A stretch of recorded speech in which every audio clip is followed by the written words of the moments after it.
Christ chez vous TV. When Jesus follows you everywhere.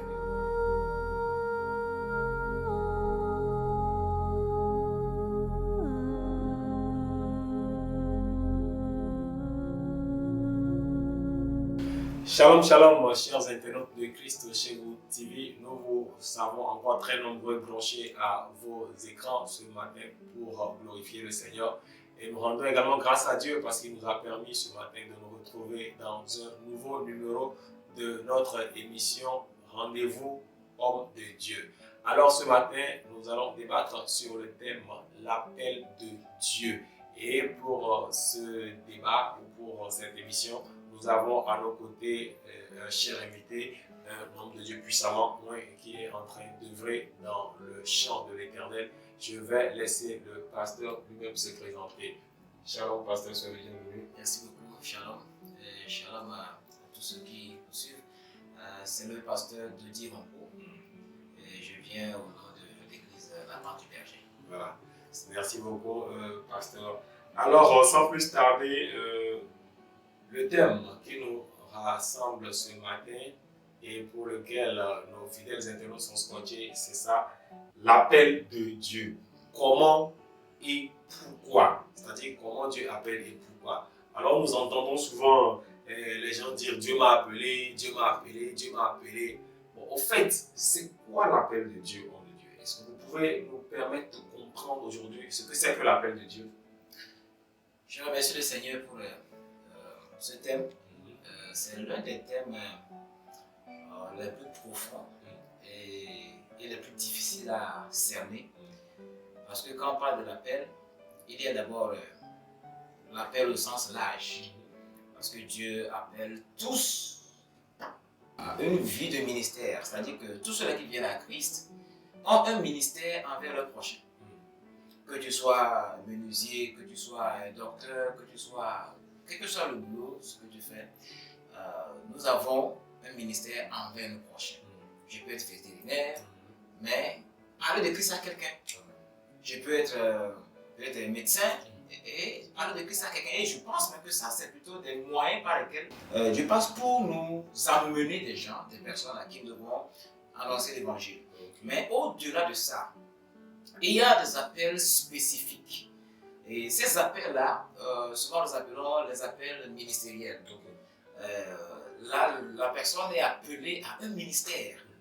Donc, là, quand on parle d'appel, je vais plutôt parler d'un ensemble de signes, de signaux, qui permet à Dieu de capter l'attention de quelqu'un dans le but de lui confier une œuvre spécifique et dans un but spécifique et surtout dans un temps aussi. Donc l'appel, souvent ça concerne les signes. Les gens vont dire Dieu m'a appelé, c'est souvent pas des signes que ces personnes perçoivent cet appel-là. Et il y a plusieurs types de signes. Voilà, parlons de signes. Je crois que c'est l'occasion également de nous situer parce qu'il y a certaines personnes qui se disent bon, Dieu m'a appelé et j'ai vu tel signe. Parce que, à quelque part, ils sont convaincus. Et parce qu'il y a eu un signe ou bien un signal qui leur a été donné par le Seigneur. Alors, quels sont les signes? Bon, je crois que la liste ne sera pas exhaustive, hein, mais toutefois, quelques-uns ou quelques signaux pour permettre à ces personnes-là de savoir que, ah, attention, c'est comme si Dieu est en train de m'appeler. Ok, je vais d'abord citer certains signes. Je vais me référer à certaines personnalités dans la Bible. D'abord, je vais parler du cas de Moïse. Voilà. Moïse, qui avait déjà en lui un désir profond de voir son peuple libre de l'oppression. Déjà, il y a en lui ce désir-là, ce zèle et cette intention de voir, c'est-à-dire, il œuvre pour la justice du peuple de Dieu. Son cœur bat pour la justice du peuple de Dieu. Voilà. Donc, depuis son enfance déjà, ça veut dire que les choses qu'il a reçues, les choses qu'il a connues, ces choses-là vont déjà prédisposer à ça. Je vais un peu sauter cette personnalité. Je vais aller au niveau de l'apôtre Paul. L'apôtre Paul était seul et il persécutait l'église de Jésus-Christ jusqu'à ce qu'il soit rencontré par le Seigneur Jésus lui-même. Et là, il a vu une lumière qui l'a frappé et aussi il a entendu la voix de Dieu qui lui a parlé. Jésus lui a parlé, il dit Saul, pourquoi me persécutes-tu? Et là, Dieu lui dit maintenant je veux que tu fasses ceci pour moi. Et là, Dieu a été clair avec lui. Et il sait maintenant pourquoi il vit et pourquoi il vivra. Bon, si je quitte ce niveau, je vais peut-être aller au niveau de certaines personnes. Par exemple, quand Dieu a appelé Moïse aussi, il a dit, je ne peux pas parler. Je n'ai pas l'habitude, je ne peux pas. Et Dieu dit, ok, je vais appeler Aaron. Donc, à cause de Moïse, Dieu appelle Aaron. Aaron n'était pas dans le plan parfait de Dieu, mais à cause de Moïse, Dieu appelle Aaron pour venir l'aider. Ouais. Donc, il dit, mais Aaron a reçu en lui ce désir-là d'aller à la rencontre de Moïse. Et quand il est allé, Moïse lui a confirmé. Vous voyez, donc des fois, les signaux sont les messages qui viennent des personnes qui sont un peu plus en profondeur dans le spirituel, qui perçoivent ces choses-là sur nous et qui disent, ok, je vois que Dieu vous appelle à ceci. Et ces choses-là, des fois même, on peut ne pas savoir d'avance. Mais quand ces personnes viennent nous parler, là, ces paroles commencent par nous situer et nous diriger vers ce que moi j'appelle la mise à part. On commence par se mettre à part. On veut être à part pour Dieu. Vous voyez? Donc, Moïse, lui, il a vu le buisson ardent qui était en train de brûler et par là, dit, qu'est-ce que c'est? Donc, Dieu a capté son attention par ça. Et quand il est venu, Dieu dit, Moïse, enlève tes souliers. Et là, maintenant, Dieu lui a donné la mission. Donc, Dieu l'a appelé, il lui a confié la mission. C'est des personnes qui sont allées avec des hommes de Dieu, en marche avec les hommes de Dieu. Ils voient ce que les hommes de Dieu font. Et puis, bon, cette onction coopérative, cette onction les a emballés. Et finalement, se retrouvent dans le désir de faire ce que les hommes de Dieu ont fait. Jésus a dit, c'est des personnes qui sont nées uniques. Il y en a qui le deviennent à cause des hommes. Donc, déjà, il y a aussi ceux-là qui sont nés juste comme tels, comme Jérémie. Dieu a dit, avant que je puisse tomber dans le Saint-Père, j'étais connu, j'étais appelé, j'étais établi prophète des nations. Donc il y a des gens aussi comme ça que Dieu a établi. Ils n'ont pas souvent, ces personnes n'ont pas souvent l'opportunité de lutter avec l'appel parce qu'ils sont déjà nés dedans. Ils ont été conçus pour ça. Donc ils ne se retrouvent qu'en ça. Ils se retrouvent seulement en ça. Donc ils ont la paix quand ils sont dans le champ de Dieu, dans la mission de Dieu. Voilà. Merci beaucoup, pasteur, pour ces explications assez profondes. Mais je voudrais revenir sur un autre aspect de la chose. J'ai vu que dans votre explication, c'est vrai, vous avez situé des personnalités dont l'appel a été, si je peux me le permettre, flagrant, okay, par des signes assez flagrants. Maintenant, à part ça, dans le silence du cœur, okay, est-ce que Dieu peut appeler quelqu'un dans un absolu silence? Non, je sais pas, ça ne sera pas forcément quelque chose de grandiose comme ce qui s'est passé avec Moïse, comme ce qui s'est passé avec l'apôtre Paul, mais dans le silence de son cœur, il sent. Est-ce qu'il peut sentir ce désir, ce zèle-là, ce désir-là monter en lui, que c'est comme si Dieu m'appelle? Mais est-ce qu'à travers un rêve, je sais pas, est-ce que c'est possible également par d'autres signes? Effectivement, c'est possible parce que la liste que j'ai donnée n'était pas exhaustive. Effectivement, bien sûr. Donc, il y a ce que je peux appeler l'appel progressif, c'est-à-dire c'est de façon progressive que la personne se retrouve. Et il reconnaît maintenant que l'appel de Dieu sur ma vie. Vous allez voir quelqu'un qui déjà il a un zèle, il a envie d'être seul, prier, il a juste cette envie de prier, passer du temps avec le Seigneur. Il passe du temps avec le Seigneur, il prie, il prie. Et bon, certaines personnes peuvent parler des circonstances, ou bien du concours des circonstances, mais je dis, ce sont des choses que Dieu lui-même a apportées. Cette personne peut être juste appelée pour conduire un petit groupe de prière. Okay? Parce qu'on voit en lui quelque chose. Parce que l'appel, c'est. À la vie de quand Moïse était né, les parents ont vu qu'il était beau. Il y a quelque chose quand même qui attire. Voilà. Qui amène l'homme à faire confiance à la personne et dit bon, ok, accorde-le de faire ceci, voir. On peut l'appeler à faire ceci. Donc, on lui confie un petit travail. Il le fait, et il le fait bien. Parce qu'à cause de l'appel, il y a l'onction. Donc, il le fait très bien. On dit ok, maintenant que tu as conduit le groupe de 5, maintenant, ok, nous voulons que tu ailles au niveau des groupes de 20. Donc, déjà, progressivement, la personne commence par rentrer dans le bain de l'appel et il se retrouve là-bas et dit, mais en fait, c'est comme si j'ai déjà vu ça. Bon, je me sens en paix, je me sens à l'aise en faisant ceci. Et là, certaines personnes retrouvent leur appel. D'autres personnes, c'est dans les songes. Et Dieu vient leur parler et il leur dit des choses à faire. Et il leur dit dans des détails, surtout des détails. Donc, en songe, la Bible de Dieu parle d'une manière tantôt d'une autre. Donc, il peut venir à quelqu'un à travers les songes. Il lui dit ce qu'il a fait. Et il peut aussi passer par des personnes, des anciens de l'Église, des personnes, il y a des prophètes, des hommes de Dieu, des apôtres, ceux-là qui sont déjà plus en avance, mais qui peuvent vraiment voir dans la vie de quelqu'un ce que Dieu est en train de faire. C'est par exemple le cas de Samuel. Il a entendu une fois qu'il a appelé. Il a couru vers Élie. Il dit, je t'ai pas appelé. Va te coucher. Il retourne, après l'appel encore. Il va dire, il retourne encore. Il dit, il comprend que c'est Dieu. C'est Dieu qui l'appelle. Et maintenant, il lui dit, ok, quand tu vas recevoir la voix, tu entends la voix, dis ceci. Donc, Élie a perçu que Dieu était en train d'appeler le jeune homme, qui lui-même ne savait même pas ce qui se passait. C'est ça. Merci beaucoup, pasteur. Alors, bien-aimés, vous voyez un peu comment ça se passe, parce que le pasteur est en train de nous donner de très très bonnes explications et je crois que ça va aider plus d'une personne aujourd'hui à se retrouver dans l'appel qui est en train d'arriver peut-être dans sa vie. Alors, continuons notre émission. Je voulais savoir, comment est-ce qu'on peut savoir à quel ministère on est appelé? Vous avez, dans votre explication, dit qu'il y a des appels également spécifiques au ministère. Alors, aujourd'hui, beaucoup de personnes sont dans le ministère, mais ils ne se retrouvent pas. Ils ne savent pas exactement à quel ministère ils sont appelés. Ce qui fait que Dieu peut l'attendre dans le camp des évangélistes, mais lui, c'est prophète.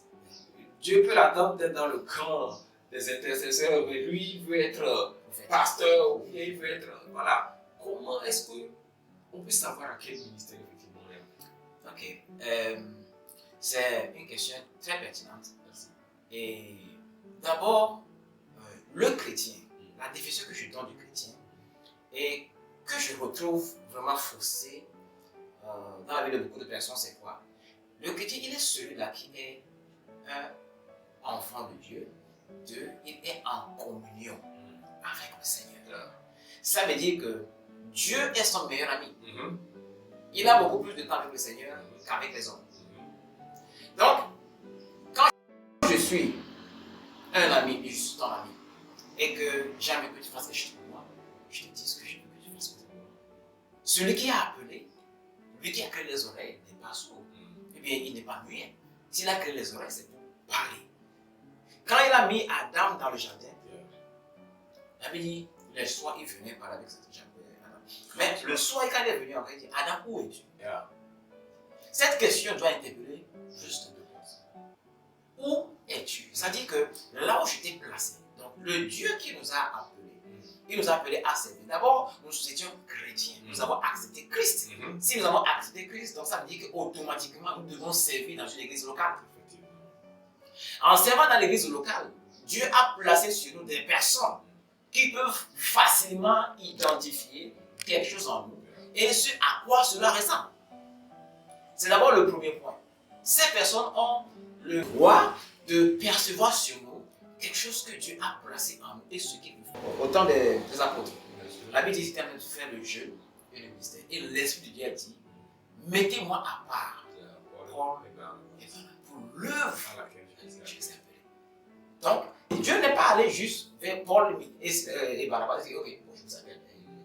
Non. Il a parlé dans l'église. Pour que l'église soit au courant. Parce que Dieu appelle, mais l'église atteste.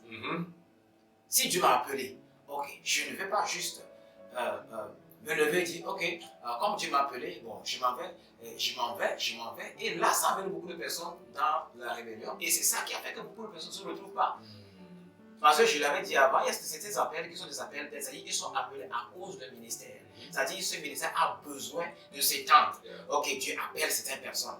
Donc, maintenant, quand je ressens l'appel, maintenant, il dit, ok, bon, comme je commence par voir, le pasteur ne voit pas assez comme moi je vois, bon, et que les gens commencent à me respecter, bon, et les protocoles là-bas, je ne veux pas trop, je veux pas trop, donc, ok, je me mets à part, je dis, ok, Dieu m'a appelé, et puis je n'ai plus rien à foutre avec eux, Dieu nous appelle indépendants, les gens veulent être indépendants, ou démocrates.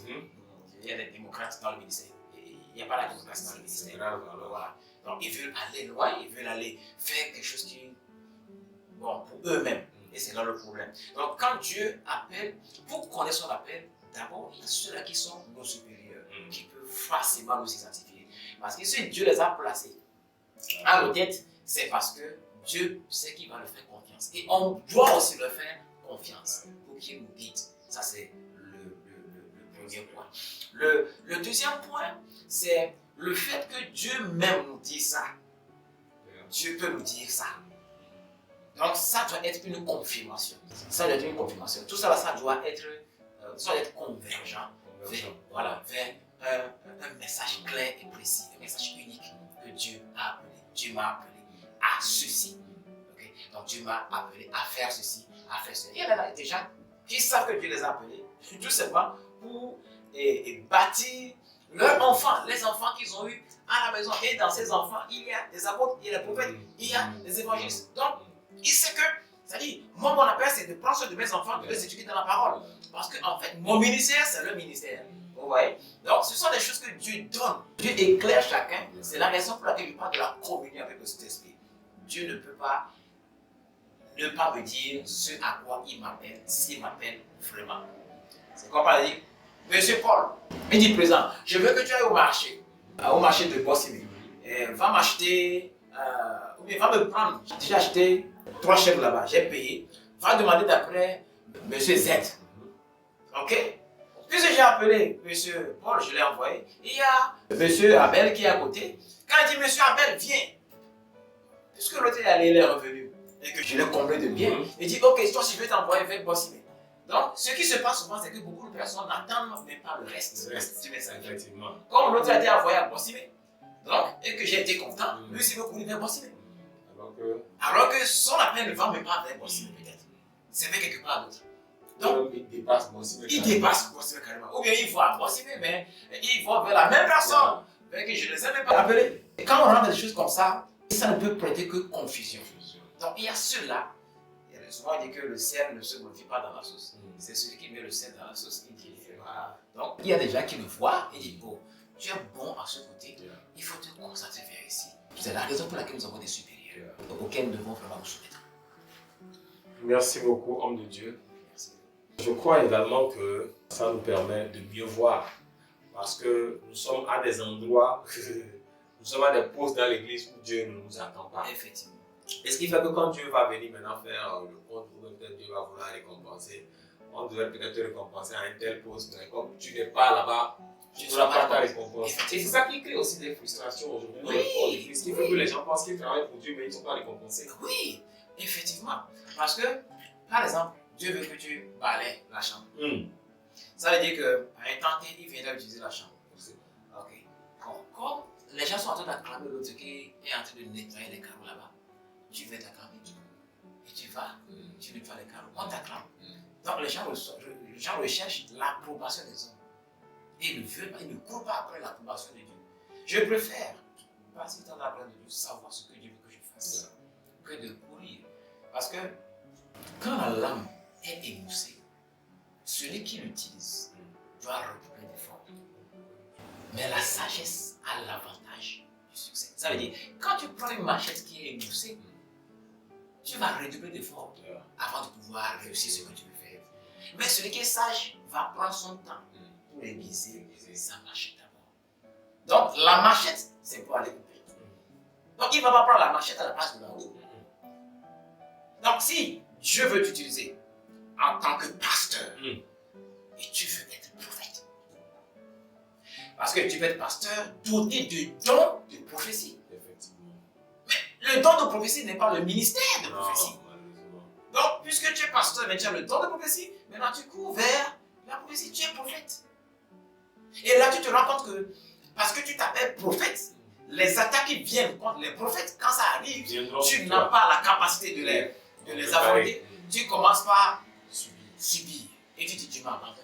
Tu ne t'as pas abandonné. C'est toi qui as abandonné le poste de Dieu. C'est très important que chacun cherche vraiment à savoir. Avant de se lancer, c'est important de savoir.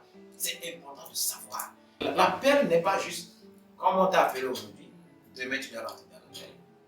Il y a le temps d'appel, le temps de préparation, d'équipement et le temps d'envoi. Souvent même le temps d'envoi, entre le temps d'envoi et le temps où tu finis l'appel, ça ne dure même pas des fois. Et c'est le temps de préparation qui prend beaucoup de temps. Moïse a été préparé pendant 40 ans dans le désert. Pour faire combien d'années de ministère? Jésus s'est préparé pendant combien d'années? Pour faire combien d'années de ministère? Nous devons poursuivre un seul but. C'est quoi? J'ai accompli ma destinée. Ou bien j'ai accompli ma mission. Bon et fidèle serviteur. Non parce que j'ai bien fait ce qu'on me demande de faire. Fidèle parce que j'ai fait ce pourquoi on m'a appelé. C'est pourquoi c'est important. Je préfère passer du temps pour savoir ce pourquoi on m'a appelé que de vouloir faire un peu de tout là. Puisque souvent on ne sait même pas vraiment ce que soit. On sait pas. On sait pas, on peut faire ça maintenant, on s'appelle apôtre. Moi je touche à tout maintenant, je suis apôtre. Que le Seigneur nous favorise et qu'il nous donne l'intelligence de comprendre vraiment. Amen. Je crois qu'il y a certains types de personnes qui pensent que on ne peut pas m'appeler. Ils trouvent que certains sont plutôt appelables que d'autres. Oui. Alors, homme de Dieu, nous voulons savoir, est-ce que Dieu peut appeler n'importe qui ou bien il y a des gens spécifiques que Dieu appelle? Absolument. Dieu ne fait pas exception de personne. Dieu appelle par grâce. Personne ne mérite l'appel de Dieu. Personne ne mérite l'appel de Dieu. Nous sommes même privilégiés.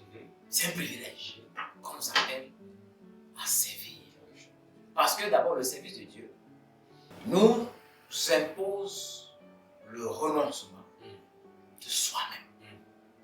Nous sommes appelés à mourir. C'est un appel à la mort. C'est un appel à la mort. C'est que dans toute la famille, tout le monde réussit. Et toi qui peut-être à la tête, c'est toi qu'on appelle. Et finalement, c'est toi qui deviens la risée de tout le monde. L'appel de Dieu n'est pas pour ceux qui sont élancés, ceux qui sont gros, ceux qui ont la voix. Un homme de Dieu m'a une fois dit que ma voix, la voix que j'ai, parce que dans le temps j'étais tellement timide, et puis ma voix était tellement très basse. Quand je parle, c'est difficile de m'écouter. Il dit non, bon, je comprends que tu n'as pas la voix de petit canteur, tu ne pourras pas faire l'homme de Dieu. Toi, tu peux faire quelque chose d'autre, mais pas l'homme de Dieu. Oui. La personne m'a dit ça. Parce que, bon, ok, il y a des gens qui pensent que Question de voix, de question carrure, de de voix, taille, voilà. de forme. Quand tu parles et que ta voix, c'est comme il y a un micro dans la gorge, là, tu l'as appelé. Il y a des gens qui ont des voix vraiment très fortes, mais qui ne sont pas dans le ministère. Bien sûr. Quand Dieu a appelé Jérémie, Jérémie a dit quoi? Je ne sais même pas parler. Donc Dieu n'a pas de standard, il dit que c'est ceux-là qui sont appelés. Non, quand Dieu vient, il appelle celui qui veut. Et son appel, c'est par grâce. Il y en a qui sont même appelés avant même la naissance. Il y en a même qui sont les parents qui ont fait des vœux à Dieu. Et à cause de ces vœux, Dieu veut prendre. Donc, Dieu veut appeler n'importe qui. Moïse, il était un homme colérique et mélancolique à la fois, mais Dieu l'a appelé. L'apôtre Paul, il était un persécuteur. Dieu l'a appelé. C'est lui-même qui l'a dit. Lui, c'est que le dernier des importants, c'est qu'il était méchant envers l'Église. Mais encore, c'est lui que Jésus s'est encore appelé. Pierre, il n'était même pas, ce n'était pas des gens lettrés. Il n'avait pas de niveau. Il était à la fois aussi, il était aussi pauvre. Jean, lui, il avait au moins les moyens. Donc Dieu n'a pas il dit, ok, bon, mon appel c'est seulement pour les pauvres. Donc les riches ne seront pas appelés. Il y a des versets que les gens prennent dans la Bible, il sera difficile pour le riche de rentrer dans l'ordre. À cause de ça, Dieu ne peut pas appeler les riches. Non, Dieu ne regarde pas ces choses. Élisée était un très riche. Très riche. Dieu l'a appelé. Dieu l'a appelé. Dieu l'a appelé. Même David, il était roi. Il était roi, il était dans la richesse. Mais il a opéré en tant qu'un sacrificateur. Donc l'appel de Dieu, c'est moulé.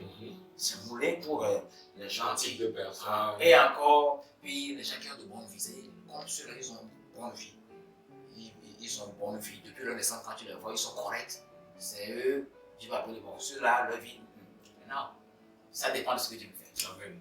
Amen. Ça dépend de ce que Dieu veut faire et ça dépend de qui Dieu veut utiliser pour telle ou telle œuvre. Amen. Alors, ça veut dire que les femmes également peuvent être appelées. Exactement, exactement. Et ça, Dieu a créé l'homme à son image.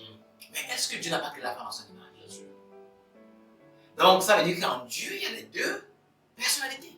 La personnalité masculine et celle qui est féminine. Elle est en Dieu. Il y a même des exemples dans la Bible. Il y a des exemples dans la Bible. D'abord, quand je prends l'exemple de Hulda, de Déborah, même de Myriam, la sœur de Moïse, que Dieu a appelée dans le ministère. Elle était prophétesse. Elle était prophétesse. Elle a conduit le peuple dans les chansons, dans la louange. Okay? Maintenant, quand on est dans le Nouveau Testament, par exemple, les gens disent que la Bible dit que la femme se taise dans l'assemblée. C'est de ça qu'il s'agit. Donc, avec ce verset, on crée tout.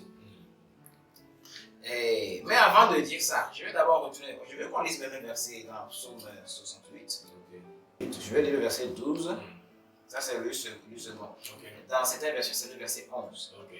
Le Seigneur dit une parole. Et les messagères de la bonne nouvelle sont une grande armée. Il dit les messagères. Pas les messagers.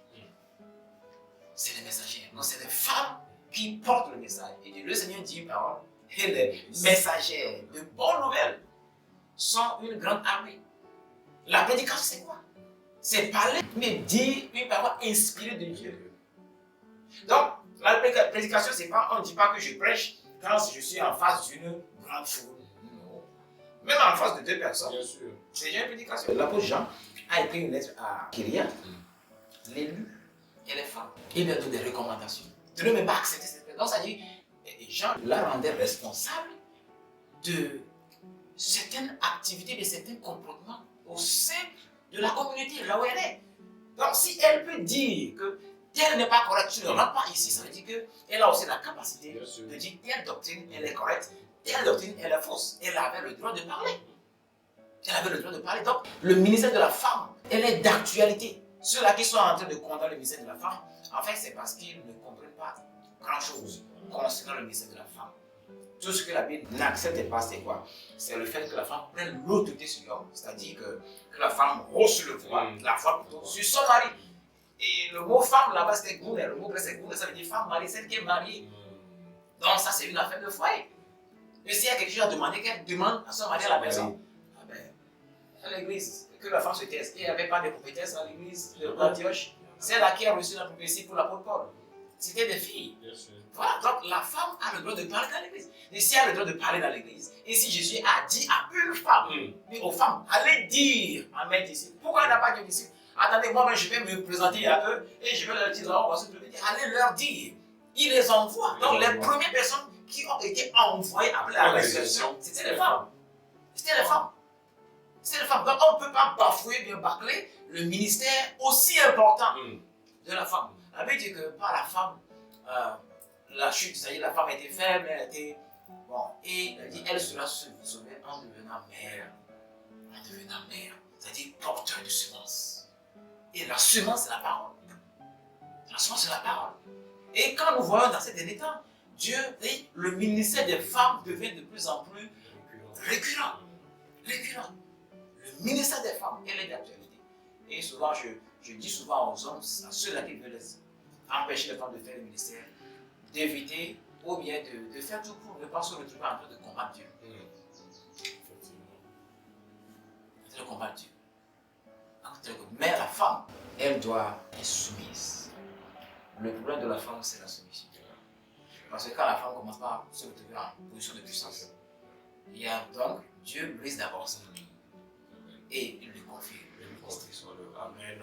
Wow. Merci Seigneur pour le serviteur que tu nous envoies et merci à vous, cher homme de Dieu, pour ces explications vraiment bien détaillées et qui vont permettre à plus d'une personne ici de se retrouver parce que beaucoup de personnes à chaque fois se disent les femmes ne sont pas appelées, les femmes ne sont pas appelées et la Bible dit ceci, l'apôtre Paul dit ceci.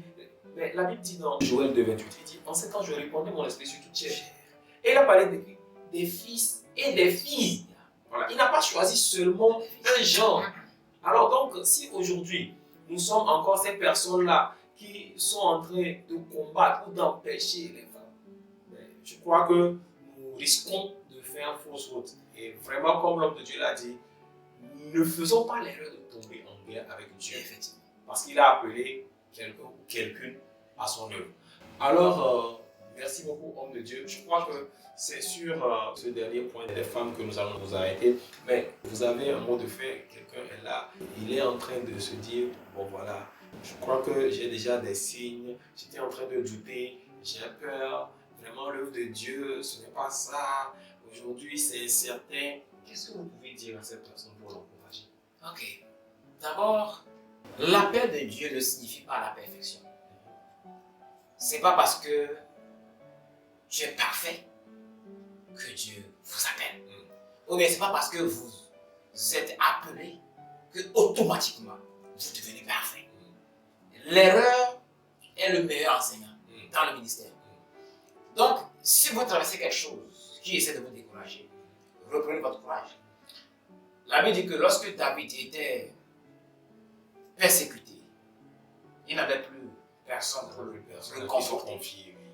Il avait dit, il s'encouragea. J'appelle cette personne qui est en train de douter peut-être de son appel. Ou bien à qui les gens ont déjà dit que tu n'es pas ce genre de personne que tu peux utiliser. Tu as déjà fait trop d'erreurs. L'appel amène souvent à faire des erreurs. Parce que nous allons conduire les gens. Moïse a fait une première erreur. Une seconde erreur. Finalement, il a dû fuir à cause de l'erreur. Mais ce n'est pas pour ça que Dieu l'a laissé tomber. Les erreurs nous forment pour être meilleurs. Les erreurs nous rendent plus forts. On ne peut pas éviter les erreurs. Marcher avec Dieu ne proscrit pas de faire des erreurs. Mais apprenons des erreurs. Donc, quelque chose qui se passe, la situation devant laquelle tu te retrouves maintenant, où les gens t'ont déjà rejeté, et même dans les églises, il y a des personnes à qui on ferme la bouche, tu ne parles plus, ne fais plus. Mais Dieu qui t'a appelé, il sait convaincre les cœurs. Je veux seulement que ces personnes-là puissent avoir confiance en lui-même et confiance en ce Dieu qui l'a appelé. Parce que Dieu qui appelle, il sait comment convaincre les gens de l'appel qu'il a placé sur les gens. Beaucoup de personnes étaient dans le silence en train d'opérer jusqu'au jour où l'appel a explosé. Devant tout le monde. Ils ne pouvaient plus se contenir. Là, ils sont venus vers eux, en fait, Dieu vous a appelé. On s'excuse vraiment. C'est surtout au niveau des femmes. Et je parle d'une femme qui actuellement fait beaucoup d'erreurs. Je parle de celles-là qui sont dans la prophétie, ministère prophétique, qui ont fait déjà beaucoup d'erreurs, qui sont condamnées par les gens. Mais Dieu ne vous condamne pas. Dieu ne vous condamne pas. Il ne vous a pas rejeté. Il sait que vous allez faire des erreurs avant de vous avoir appelé. Donc ce ne sont pas vos erreurs qui vont l'arrêter. Mais il va aller jusqu'au bout avec vous. Faites confiance à Dieu. Faites confiance en vous-même. Faites confiance à sa parole. Que le Seigneur vous bénisse. Amen. Merci beaucoup, cher homme de Dieu, pour ces mots très encourageants. Et comme le Seigneur pouvait le dire à Josué, il dit quoi? Fortifie-toi et prends courage. Alors, pour quelqu'un qui est en train de nous écouter ce matin, nous allons juste te dire, fortifie-toi et prends courage. Parce que l'œuvre à laquelle tu as été appelé, elle n'est pas une œuvre minime. Quelle que soit l'œuvre à laquelle tu as été appelé, c'est une œuvre de taille. Mais sache que tu ne peux pas faire cette œuvre sans ton Créateur. Lui qui t'a appelé, connaît de quelle valeur tu es, il sait de quelle valeur tu es habité, il sait la capacité, le talent, le don que tu as en toi. Alors marche seulement dans ses voies, marche seulement dans son nom, sois en communion avec lui comme l'homme de Dieu l'a dit. Et je crois que tu t'en sortiras forcément. Et à la fin, tu pourras dire comme l'apôtre Paul, j'ai combattu le bon combat, j'ai achevé la course. Et désormais, la couronne de justice est réservée et tu auras cette couronne de justice. Alors, chers téléspectateurs, c'est sur ces mots de fait que nous vous disons merci pour toute l'attention que vous avez accordée à cette émission. Nous vous invitons à rester connectés sur notre chaîne préférée de Christ chez vous TV pour un prochain numéro de rendez-vous. Pasteur, Dieu vous bénisse. Bye bye.